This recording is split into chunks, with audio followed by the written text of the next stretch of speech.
Pernah nggak sih kalian melihat gambar ilustrasi ritual inisiasi member secret society seperti di gambar ini, di mana calon inisiat atau member dibaringkan di sebuah lantai atau altar, kemudian dikondisikan dalam keadaan seperti mati? Gambaran seperti ini pernah saya temui saat saya masih kuliah dulu, di mana teori konspirasi adalah topik yang seru untuk dibicarakan di sela-sela jam kuliah. Kenapa seru? Karena rasanya misterius sekaligus ngeri. Banyak ritual aneh yang dilakukan oleh para member secret society ini untuk mendapatkan kedikdayaan, seperti jabatan, kekuasaan, uang, atau popularitas. Ritualnya juga lumayan serem loh, karena kadang menyangkut proses merasakan mati, ritual pengorbanan darah, atau bahkan ada yang sampai ritual persetubuhan juga. Dulu, gambaran ritual seperti ini sering saya temui menjadi hidden message dalam video klip atau show artis-artis Hollywood ternama seperti Lady Gaga, Beyonce, dan masih banyak lagi. Dulu, cerita semacam ini cuma berakhir sebagai gosip dan hiburan horor belaka. Kini, ketika saya mengalami kebangkitan spiritual dan mendapatkan banyak informasi mengenai ajaran-ajaran spiritual Nusantara, saya cukup takjub bahwa di Nusantara pun ritual semacam ini juga ada, bahkan biasa. Dan maknanya pun tak melulu buruk seperti yang dilakukan para member secret society dalam teori-teori konspirasi yang beredar. Apa saja maknanya? Misteri apa yang terkandung dalam inisiasi ini? Mengapa member secret society ini seperti diwajibkan untuk menjalani ritual ini? Benarkah ritual ini adalah ritual pertukaran jiwa sehingga manusia bisa mendapatkan kedikdayaan, popularitas, jabatan, atau bahkan kesaktian?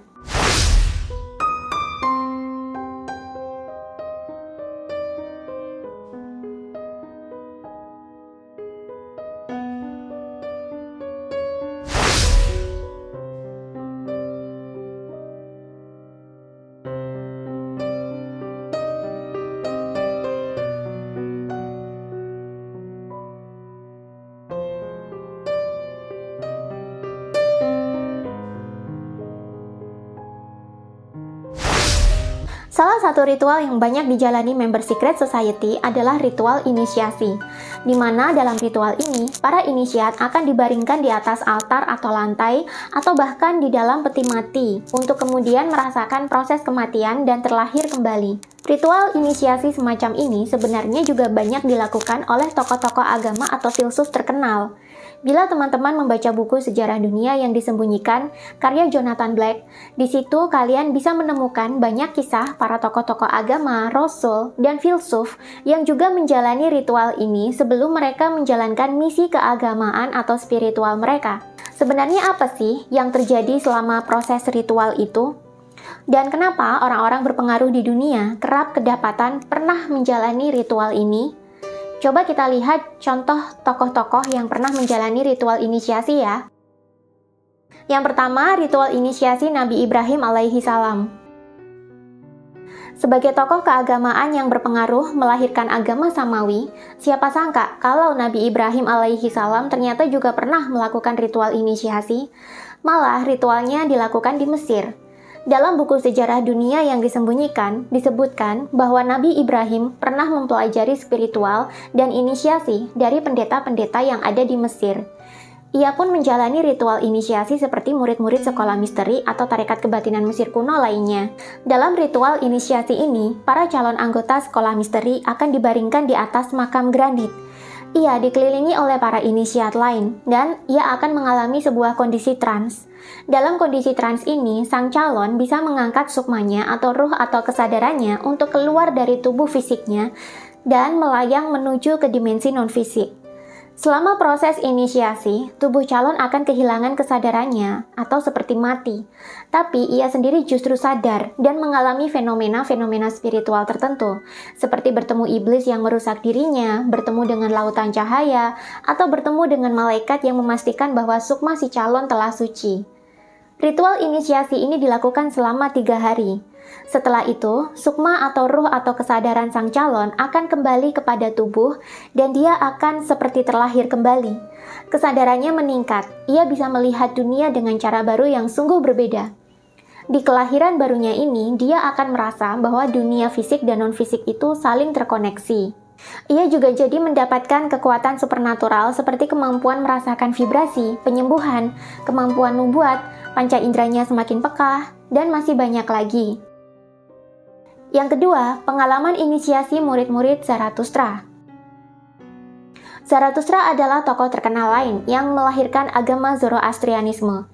Ini adalah agama monoteisme pertama di dunia yang masih memiliki pemeluk hingga sekarang, terutama di area Timur Tengah sana. Zarathustra lahir di tengah maraknya praktek sihir hitam yang dilakukan oleh para pemuka agama dan dukun-dukun di tanah Persia yang dikendalikan oleh Ahriman atau iblis jahat atau sumber energi jahat yang mengendalikan sihir dan perbuatan jahat manusia. Zarathustra yang tergerak untuk meluruskan praktek spiritual yang menyimpang ini akhirnya menginisiasi sejumlah muridnya untuk melawan para penyihir yang merugikan masyarakat.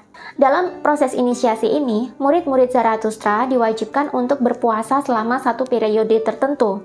Mereka juga wajib membekukan pembuluh darah mereka, melakukan latihan mental dalam kesendirian, berenang melintasi air, dan berjalan melewati api dan es. Ini dimaksudkan untuk membawa kondisi kesadaran dan mental murid ke dalam titik terendahnya, sehingga ia juga bisa merasakan bagaimana rasanya kematian itu sendiri, di mana mereka akan kehilangan hasrat untuk hidup dan sudah tak bisa memikirkan apa-apa lagi untuk menolong dirinya sendiri. Setelah itu, murid bisa terbawa ke dalam kondisi kesadaran yang lain. Ia akan mengalami trans, kemudian bisa merasakan sukma atau kesadaran atau ruh mereka terlepas dari tubuh fisik. Si murid lantas akan mengalami pengalaman pasca kematian. Setelah seluruh proses inisiasi selesai dan sukma atau kesadaran atau ruh sang murid ini kembali ke tubuh fisik, murid akan terlahir kembali dengan kondisi kesadaran yang baru. Ia juga jadi mendapatkan kekuatan supernatural. Dan dengan kekuatan supernatural inilah mereka bekerja bersama Zarathustra untuk membasmi Ahriman dan juga penyihir-penyihir jahat yang berada di bawah kendali iblis. Yang ketiga, pengalaman inisiasi di era Yunani kuno. Era Yunani kuno telah melahirkan banyak filsuf terkemuka seperti Aristoteles, Plutarch, Plato, Socrates, dan masih banyak lagi. Filsuf adalah orang yang melahirkan banyak pemikiran filosofis.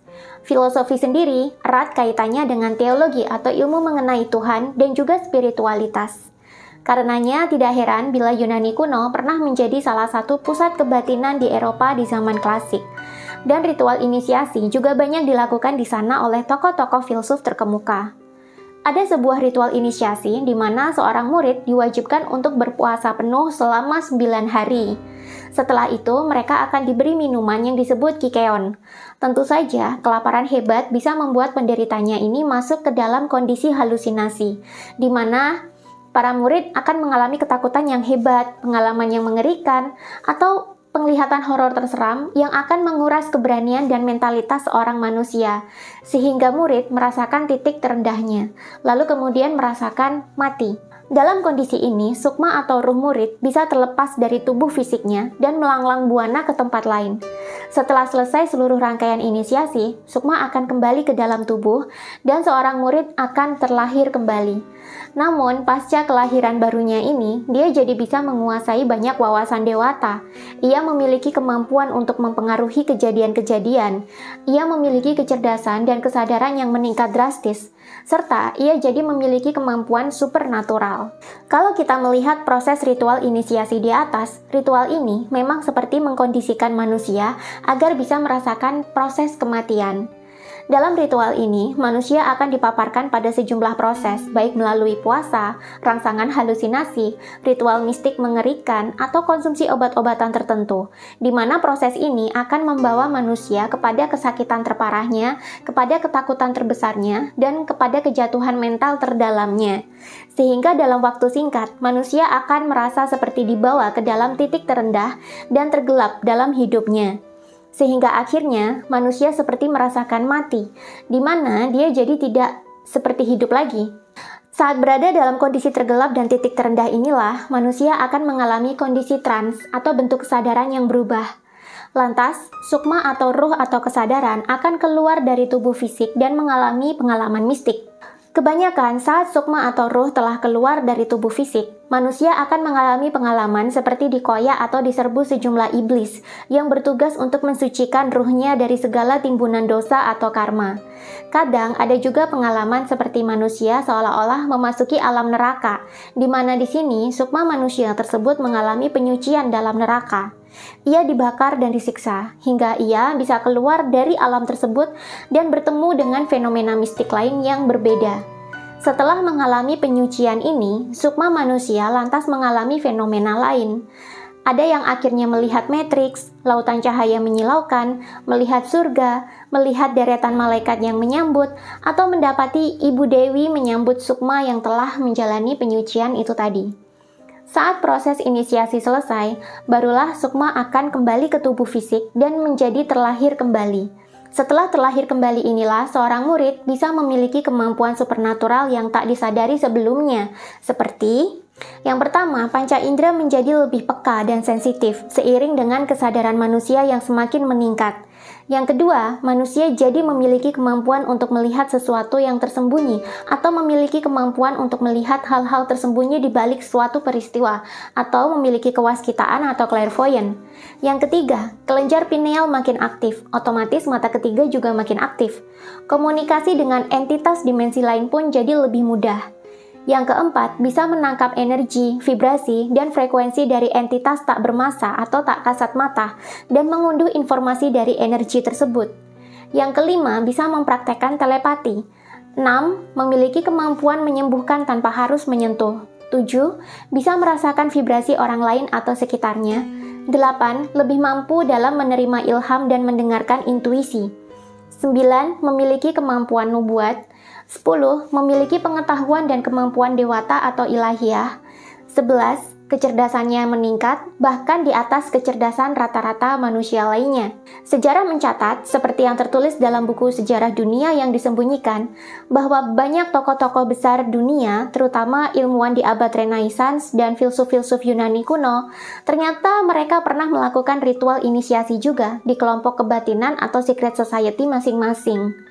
Di Indonesia sendiri, proses seorang murid masuk ke dalam kondisi trans, kemudian bisa melepaskan sukma dari tubuhnya ini, biasa disebut sebagai proses meraga sukma atau out of body experience. Dan ini adalah hal yang sangat biasa dalam tarekat-tarekat kebatinan Nusantara. Meraga sukma sendiri tidak selalu digunakan untuk proses inisiasi saja, tapi banyak sekali peruntukannya, mulai dari membantu penyembuhan mental manusia lewat mimpi, bahkan bisa juga untuk bentuk kejahatan seperti pelet atau santet. Di Bali sendiri juga ada ritual inisiasi yang mirip seperti apa yang dilakukan oleh Nabi Ibrahim, para filsuf Yunani kuno, dan Zarathustra. Ritual ini dinamakan sebagai ritual sedaraga, yang bertujuan untuk menginisiasi seorang pemuka agama Hindu sebelum menjadi sulinggi atau pedanda atau empu atau resi atau bagawan. Ritual ini dilakukan sebagai jalan cepat untuk membersihkan sadripu. Sadripu ini adalah keburukan dalam diri manusia seperti dosa, karma, kebodohan, ego, dan nafsu. Dalam ritual ini, tubuh fisik dimatikan dulu sehingga sukma atau roh atau kesadaran atau atman ini bisa keluar dari tubuh fisik, mengalami perjalanan astral atau meraga sukma, dan mengalami proses penyucian di dimensi yang berbeda. Setelah sang sukma ini suci kembali, ia akan dikembalikan ke dalam tubuh fisik, dan manusia jadi terlahir kembali. Ritual mirip sedaraga ini saya yakin juga banyak dilakukan dalam tarekat-tarekat kebatinan lain. Sebab ini seperti cara yang instan yang bisa dilakukan manusia untuk mengalami kebangkitan spiritual. Sehingga setelah itu manusia bisa menjadi lebih sadar dan waskita. Nah, bagaimana dengan orang-orang yang mengalami kebangkitan spiritual secara alami? Apakah dia juga sebenarnya melalui proses seperti dalam sedaraga atau inisiasi ini? Sebenarnya sih iya, namun penjelasannya akan lebih panjang lagi, karena sepanjang pengalaman saya dan teman-teman yang lain, proses penyucian sadripu manusia yang mengalami kebangkitan spiritual secara alami ini bisa bersifat lebih ke arah filosofis. Bukan mistik sekali seperti mereka-mereka yang sengaja melakukan ritual inisiasi. Dan prosesnya juga bertahap, tidak instan atau cepat. Bagaimana proses inisiasi yang dialami oleh manusia yang mengalami kebangkitan spiritual secara alami? Jika teman-teman ingin saya membahas lebih lanjut, silakan komen biar bisa saya masukkan ke dalam wishlist topik konten berikutnya.